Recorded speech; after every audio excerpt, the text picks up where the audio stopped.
Hello. Our group is myself, Carlos, and William, and our research project topic is solar hot water. What is solar hot water? It captures thermal energy from the sun to heat water by using a solar thermal collector. The systems are made of five components: collectors, a storage tank, a heat exchanger, a controller system, and a backup heater. The panel in a solar thermal system are known as collectors that generate heat instead of electricity. Once the transfer fluid in your collectors heats up, it moves into a series of pipes known as a heat exchanger, which is located inside the storage tank for your hot water. When these pipes are filled with heated transfer fluid, the heat is transferred from the pipes to your water.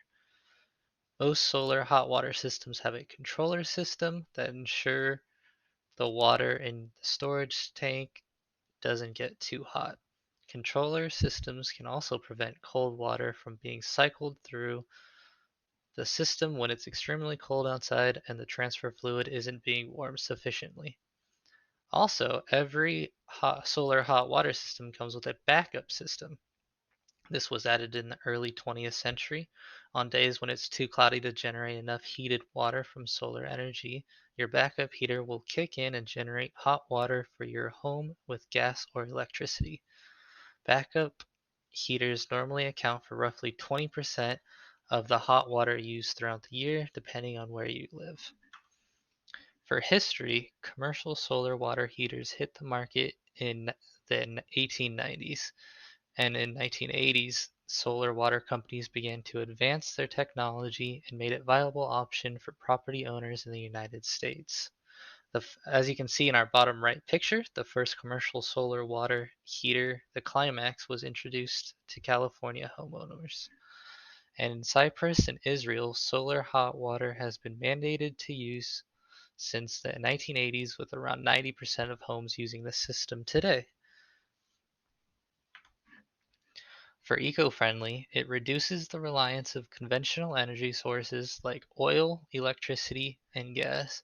It also significantly cuts down on greenhouse gas emissions while reducing gas and electricity bills. Water heating is a major energy use from basic tasks such as a hot water hot water from showers, laundry, and washing dishes. This consumes a quarter of residential energy use worldwide. In commercial buildings, it is roughly 12% of energy use.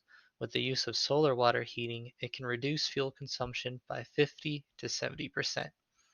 And now we'll be passing it to Carlos to explain the benefits of solar hot water. Thank you, Christian. So I'll be talking about who can benefit from solar hot water use, as well as some of the pros and cons that come along with it. To kick things off, I'd like you guys to think about the question, who on this list do you think could benefit from solar hot water use?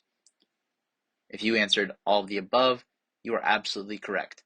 As the name suggests, the main purpose of a solar hot water heater is to convert the water in one's home to hot water through the use of the sun's energy. Buildings that use a lot of hot water, such as restaurants, hospitals, colleges, laundromats, office buildings, as well as hotel and apartment buildings, would greatly benefit from solar hot water heaters.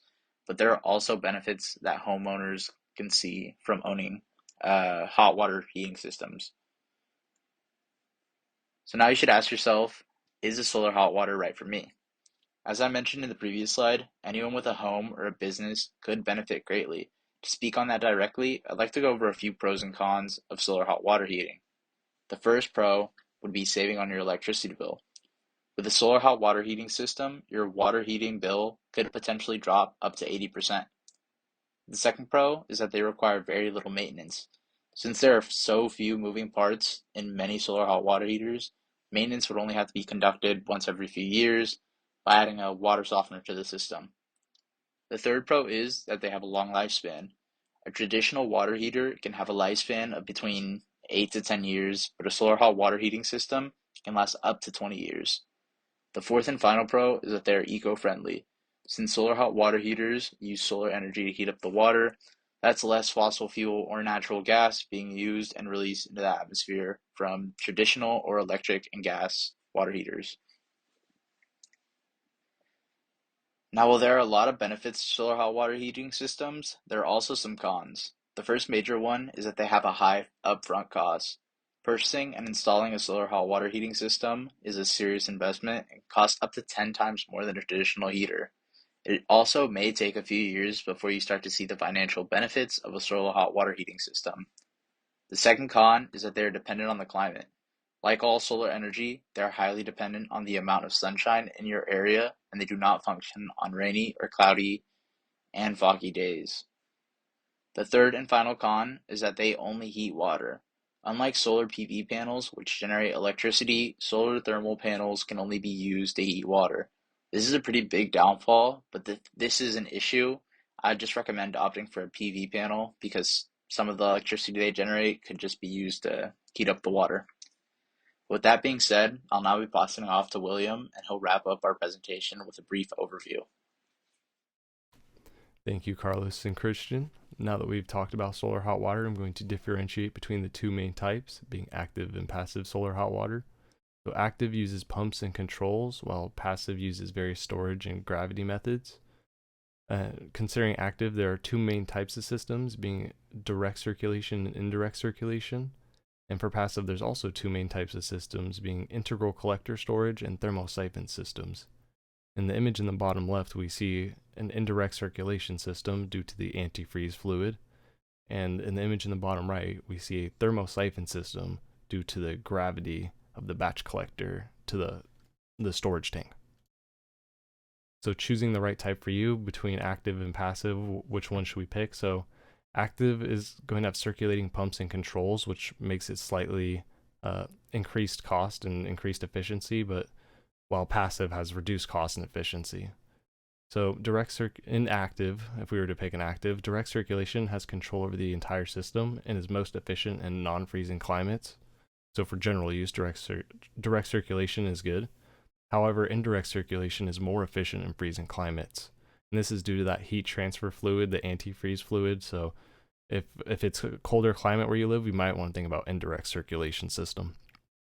However, if we wanted to just do a passive system, the integral collector storage is very good because it's just a storage tank heated by the sun, and there's various different tanks or methods you could do to achieve efficiency, such as burying the tank underground to retain heat, or painting the storage tank black, or using a different shape of storage. There are various methods to achieve efficiency, and for thermosiphon, it's very similar to how we'd think of a regular solar panel. It would get the water on the solar collector on the roof, and it would heat up from the sunlight, and then it would go back into the collector. However, they only have a 40-gallon capacity and are the smallest of all the systems. So where are the solar hot water panels? So cut federal incentives reduced the CA solar thermal industry from 650 to 37 companies, and this happened within a month. I believe this happened in the early 2000s or late 90s. The solar hot water panels have been successful in Israel due to residential mandates. So all of the residential buildings come pre-installed with solar hot water panels, and the only exception I could find is if the story was above if the residential building was above 8 stories tall. So the CSIT program in 2010 incentivized solar installation statewide. So the solar industry was starting to come back, and the CSIT program is a boost to raise it even further. And where are they at? They're mostly in apartment complexes, hotels, universities, and home pool heating. Just due to the high costs of installing solar hot water, it's only efficient in places that use a lot of water for the moment. So now we're hopefully setting the new standard, I hope. And on the image on the left, the annual solar water and space heating installations in the U.S. Pre-2005, it was pretty up and down, but then as it started doing better, and in 2010, the CSIT program got implemented, so it exponentially is doing better. And on the image on the right, the U.S. solar water heaters market size by technology. This is just an assumption of if we get the better technology, such as the tube collector, the flat plate collector, the ungreased water collector, as the technology increases, the cost of installation and just the increased accessibility will produce even better numbers for us. And that's it. Thank you very much.